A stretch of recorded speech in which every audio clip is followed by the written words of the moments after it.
Muitas pessoas lêem esse versículo. Inclusive, essa semana, né, irmão Aurélio leu, acho que foi na quinta-feira que ele leu esse versículo. E ontem, na consagração de manhã, só estava eu, a Gabi e a irmã Estela. E aí eu trouxe uma reflexão sobre essa passagem. Mas, como a palavra do Senhor, cada vez que você lê, o Senhor ele dá conhecimento diferente. Aleluia! Eu vou ler de novo essa passagem, li, né? E aquilo que o Senhor colocar no meu coração, eu vou falar. E para a gente entender um pouco sobre essa passagem, é importante que a gente volte um pouco bem atrás para a gente entender. Quando Deus ele fez promessa a Abraão que ele teria um filho e que a sua descendência seria como a areia do mar e como as estrelas do céu, eu até fiz a pergunta, né, para as irmãs, quem é que consegue contar a quantidade de areia que tem na praia e as estrelas do céu? E ninguém consegue contar, né? E o Senhor ele disse para Abraão que seria assim com a descendência dele. Mas Abraão já era velho, Sara também, já tinha, né, a idade avançada, já tinha perdido o costume das mulheres, e humanamente olhando seria possível aquilo acontecer. Mas o Senhor, ele tinha dito que Abraão ia ter um filho, que ele ia multiplicar a sua descendência. Aleluia! E ali, tardando a cumprir a promessa de Deus, não que Deus estivesse tardando, mas que estava tardando para Abraão. Porque Deus ele não se antecipa nem se atrasa, ele chega na hora certa. E aí Abraão e Sara, eles tentaram cumprir a promessa de uma forma diferente, né? Sara pegou a sua serva, deu para ela, né, Agar para ele, para que ela gerasse dele, tivesse um filho, e assim a Sara pudesse dizer que era seu. E isso aconteceu. Ela teve um filho, né, o nome dele era Ismael, mas o Senhor disse para Abraão, não é Ismael, não é da tua serva, é da tua mulher que vai nascer o teu filho, né? E como a gente conhece a história, no tempo determinado por Deus, nasceu Isaac. E ali, através de Isaac, o Senhor começou a multiplicar a descendência de Abraão, né? Depois Jacó, que se tornou o nome de Israel. E aí Jacó teve muitos outros filhos, e a descendência foi crescendo, como o Senhor tinha dito. Mas a palavra do Senhor vai nos dizer que o Senhor disse logo no começo para Abraão, antes mesmo dele ter o filho. O Senhor disse para ele que ia permitir o povo de Israel descer para o Egito, para que lá sofresse, fosse maltratado.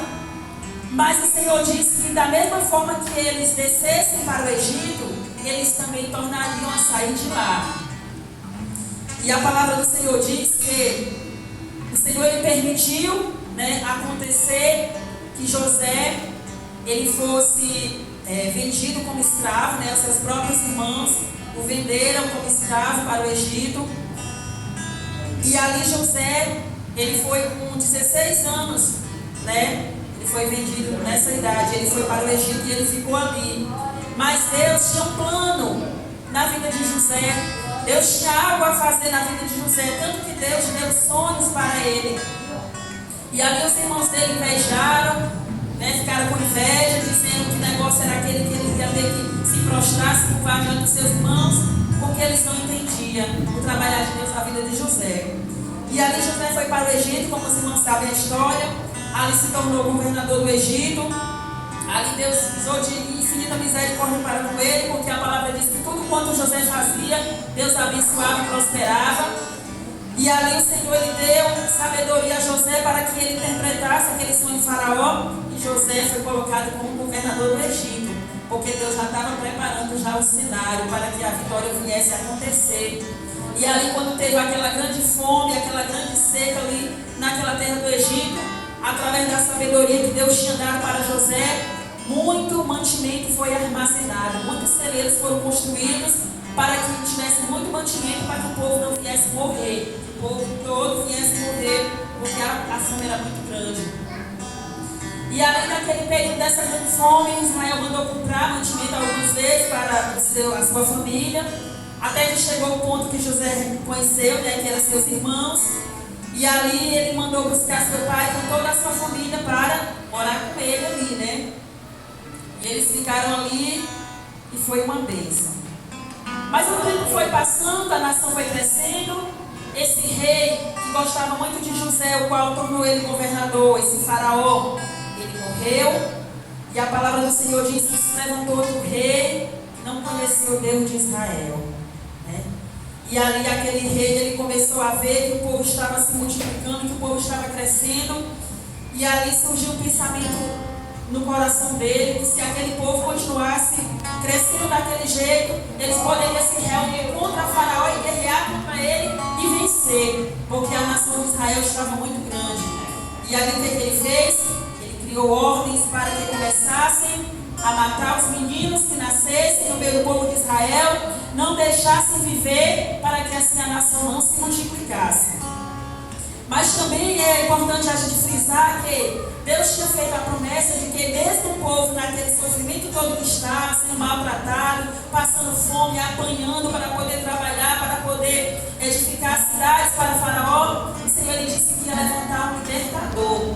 Alguém que fosse lá e tirasse o povo da terra do Egito, como Deus tinha prometido no início, ainda no princípio, quando Abraão ainda não tinha nem filhos. Glória a Deus.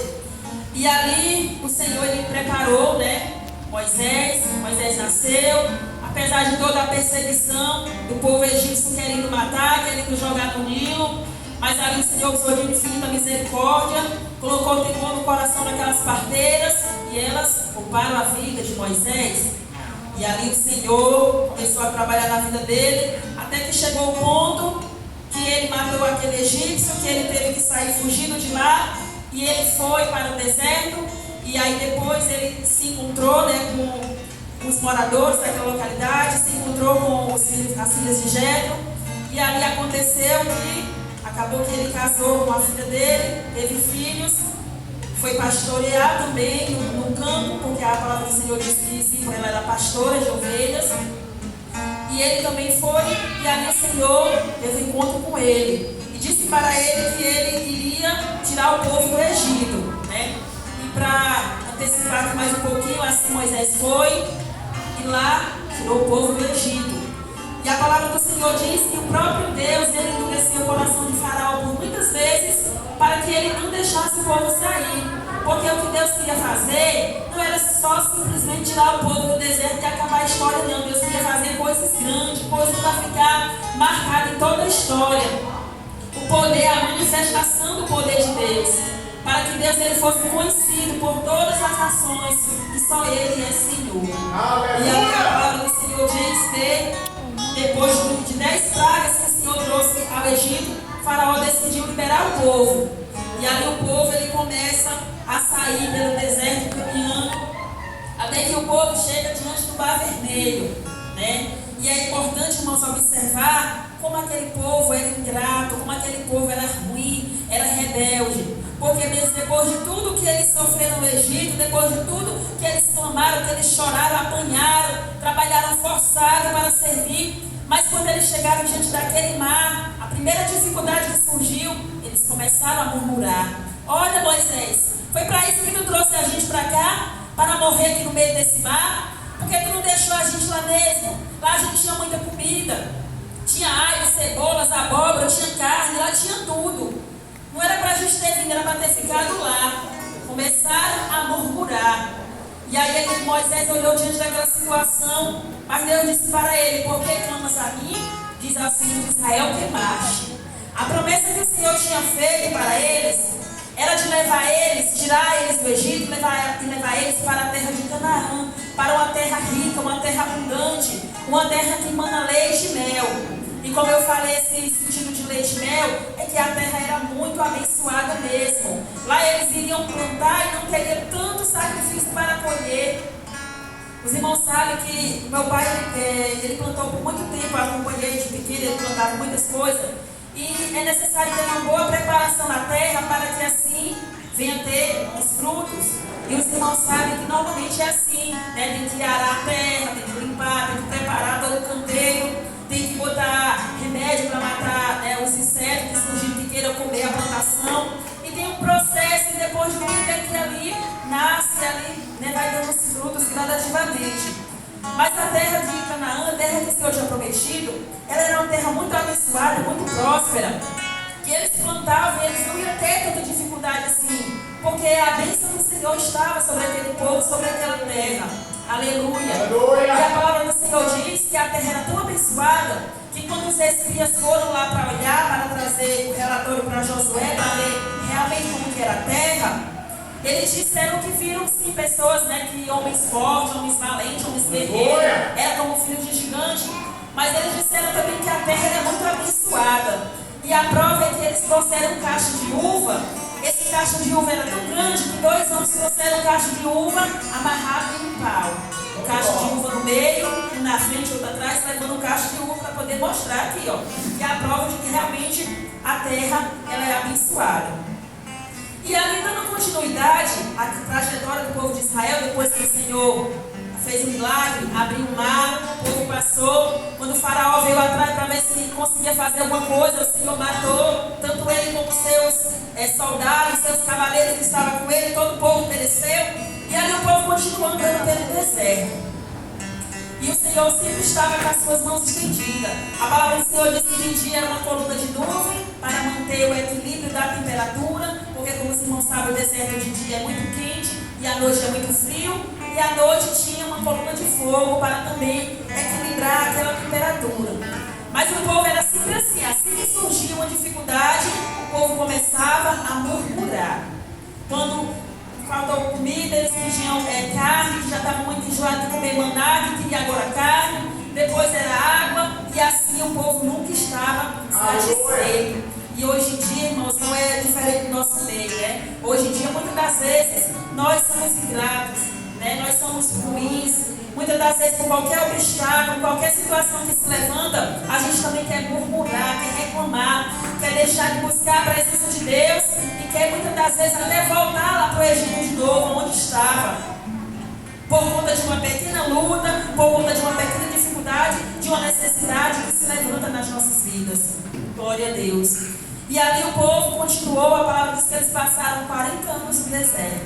Glória. Um caminho que era para ter sido bem menos do que isso, mas Deus permitiu que eles passassem esse tempo, porque se eles fossem por um caminho mais perto, eles poderiam temer os gigantes da terra, temer o povo valente e querer voltar. Mas ali eles foram, né? O destino deles era chegar lá em Canaã.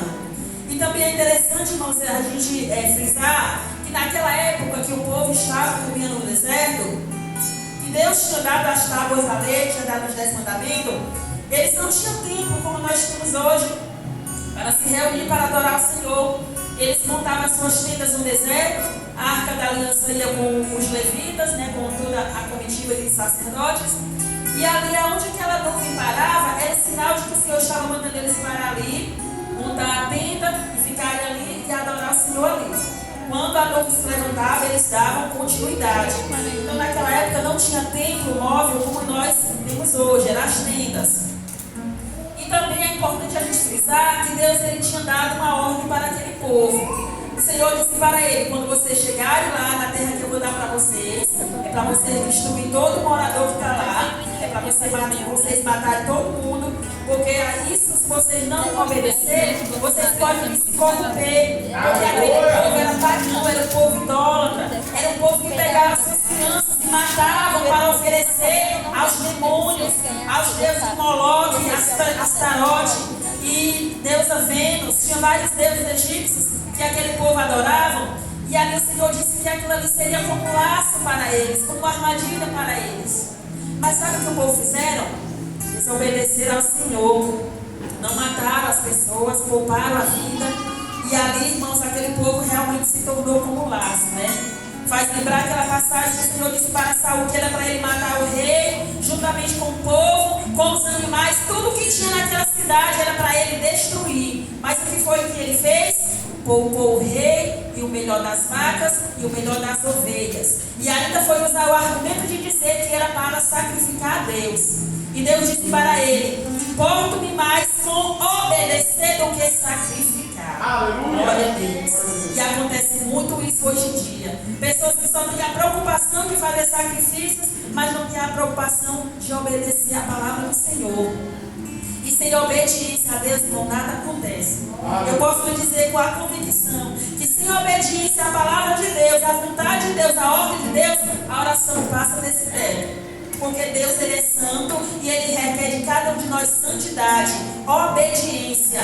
Para Deus o mais importante é obedecer do que sacrificar. E assim o povo desobedeceram. E aí, por conta disso, o Senhor permitiu que os inimigos viessem também, matassem muitos dele, oprimissem, saqueassem seus bens por causa da desobediência. Mas tem uma coisa, irmãos. Maior do que a ira de Deus para com aqueles que desobedecem é o seu amor para quando eles reconhecem seu pecado e pedem perdão a Deus. A misericórdia de Deus é muito maior, irmãos. E ali toda vez que acontecia aquilo com o povo de Israel, que o povo pecava, que o povo desobedecia, o povo se arrependia, aí Deus perdoava e Deus dava paz e Deus dava calma de novo para eles. Aleluia, glória a Deus. E assim, irmãos, aconteceu por muito tempo, até que veio os reis, até que veio os juízes. E aqui a passagem que eu li fala sobre a edificação do templo para Deus. Porque a verdade é que Deus ele não habita em templo feito por mãos de homens, Nós somos a morada de Deus. É como eu já falei outras vezes, quando nós chegamos aqui, a presença do Senhor ela desce. Quando a gente vai embora, a presença do Senhor se recolhe, porque a presença fica dentro de nós. O templo é apenas um lugar que o Senhor escolheu para que nós congregássemos, para que nós nos reuníssemos para adorar o Senhor. E ali Davi ele teve o desejo de fazer o templo para o Senhor, se nós formos observar aqui nos capítulos primeiros, mas o Senhor disse que ele não, porque ele era um homem muito valente, um homem muito sanguinário, tinha tirado muitas vidas, e ele não ia fazer, mas que iria sair dele, no caso Salomão, e ia fazer o templo para o Senhor. E aqui no versículo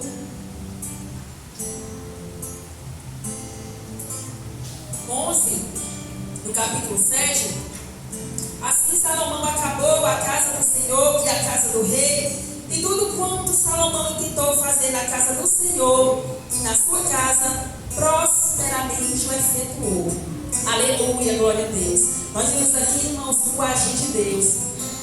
Porque a palavra do Senhor diz que tudo aquilo que Salomão colocou no coração para fazer na casa do Senhor, o Senhor prosperou abundantemente. E eu até fiz assim um comentário com as irmãs quando a gente estava aqui na consagração, eu falando, que o Senhor ele é misericordioso, o Senhor ele não mudou, ele permanece mesmo. O Senhor ele faz ainda coisas grandes acontecer no nosso meio. Eu me recordo quando a gente chegou aqui para assumir a igreja, não tinha porta, as janelas eram uma janelinha de madeira que tinha, lá em cima não tinha janela, tinha muitas coisas faltando aqui na casa do Senhor. Mas a gente começou a colocar no nosso coração de ser assim, fazer assim, comprar isso aqui, mesmo sem não ter condição, sem não ter condição. Mas o Senhor, tudo aquilo que a gente colocou no nosso coração para fazer para a obra do Senhor, o Senhor tem prosperado, o Senhor tem abençoado e tem acontecido. E coisas maiores o Senhor vai fazer, porque o Senhor ele vê quando cada um de nós nos reunimos para fazer algo para Ele, com amor, com alegria de coração, o Senhor ele prospera. E ali, irmãos, naquele tempo, não era dinheiro como é hoje, que a gente movimenta dinheiro, mas naquela época era assim, era prata, era ouro, era cobre, era peles de animais, era púrpura, era tecido, coisas que eram caras, E ali o povo se reunia, um levava o ouro, outro levava a prata, outro levava a púrpura, outro levava tecido, tapete, cortina, ou das irmãs, as mulheres teciam, os filhos faziam os panos para poder construir todos os preparativos para a casa do Senhor. O povo doava as coisas, o povo abria a mão, o povo abria o seu coração para abençoar. E chegou o tempo, irmão, que Salomão ele tinha tanta coisa que ele mandou dizer para o povo: baixa, tá bom, não precisa você trazer mais nada, porque já está sobrando material para o que a gente quer fazer. Aleluia, Jesus. E aí depois, que Salomão ele terminou tudo aquilo, ele orou ao Senhor, Antes ele orou ao Senhor. E aqui no capítulo de número 1 de 1 Crônicas, 2 Crônicas, no versículo 7 diz assim: naquela mesma noite Deus apareceu a Salomão e disse: pede o que tu queres, que eu te dou. Deus disse mesmo assim, isso aqui foi a primeira vez que Deus ele apareceu para Salomão. E ali, irmão, sabe o que foi que Salomão pediu a Deus? No versículo 10 ele diz: dai-me, pois, agora sabedoria e conhecimento para que eu possa entrar perante o teu povo e sair. Porque Quem poderia julgar esse grande povo, Deus? Olha o pedido que Salomão fez a Deus.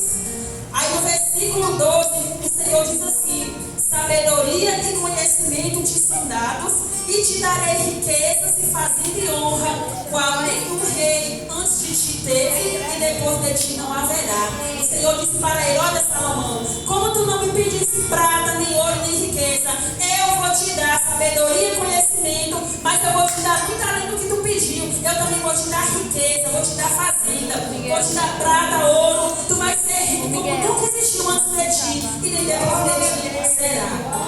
Aleluia. Porque Deus, irmãos, Ele conhece aquilo que está dentro do coração da gente. Muitas vezes a pessoa vê a aparência, mas Deus, Ele diz que vê o coração. Aleluia. E aqui nessa passagem que eu li, é a segunda vez que Deus Ele aparece para Salomão. E aí nessa segunda vez que Deus aparece para Salomão, olha o que Deus disse para ele: olha, Salomão, se eu cerrar os céus, se eu fechar os céus, que não tenha chuva, se eu ordenar os gafanhotos que ele vá, como as plantações da terra destrua, e se eu enviar alguma peste no meio do meu povo, mas se o povo que se chama pelo meu nome se humilhar e orar e buscar a minha face e se converter em seus maus caminhos, então eu ouvirei dos céus e perdoarei os seus pecados e sararei a sua terra. Aleluia. E é importante, irmãos, nós observarmos alguns pontinhos nesse versículo. Primeiro, o povo teria que se humilhar. Que é se humilhar, irmãos? Se humilhar ou ser humilhado é alguém fazer vergonha ao outro na frente do outro? É isso? Não, é não. É alguém maltratar alguém para mostrar para o outro que é mais valente, que é mais corajoso? Não. Quando o Senhor está falando aqui de se humilhar, é a gente reconhecer a nossa pequenez diante de Deus. É a gente conhecer a nossa incapacidade, como diz o hino. É você saber que você não sabe, que você não pode, mas que você serve a um Deus que sabe e que pode. Ele pode fazer, capacitar você. Você se humilhar diante de Deus. Aleluia. E a outra coisa que ele diz aqui também é você orar, né? Orar não é só a gente dobrar o joelho, passar ali 5 minutinhos, se levantou, obrigado, Deus te não. A oração, irmão, ela é composta de alguns pontos.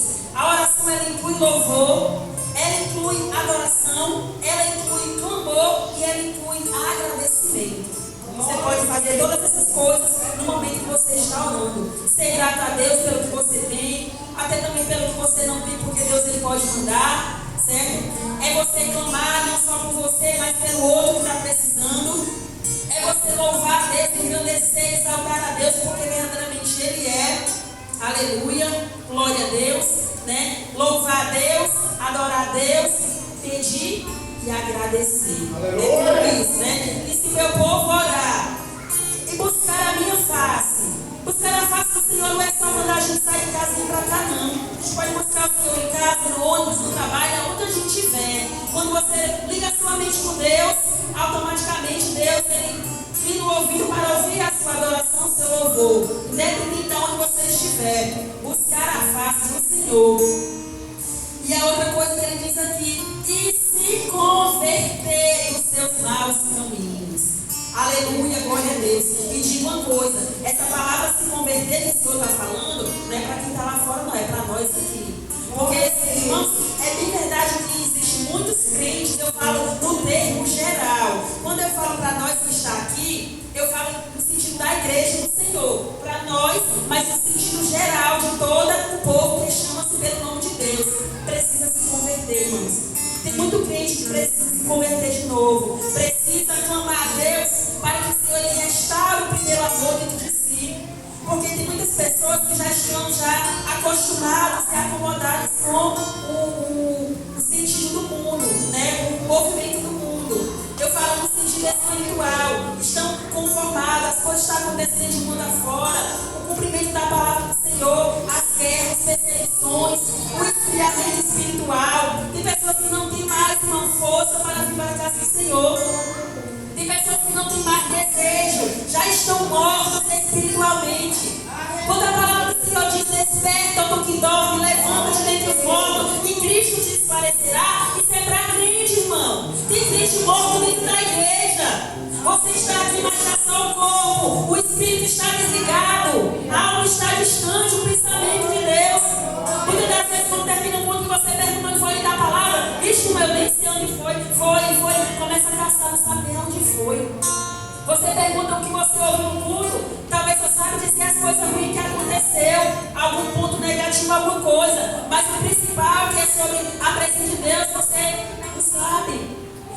às vezes está preocupado com quem vai pregar, com quem deixa de pregar, porque prega mais avivado, porque prega pulando, falando em língua. Quando Deus quer falar, irmão, ele fala assim com quem prega pulando e falando em língua. Mas também quando Deus quer falar, ele fala com quem também não pula e não fala em língua.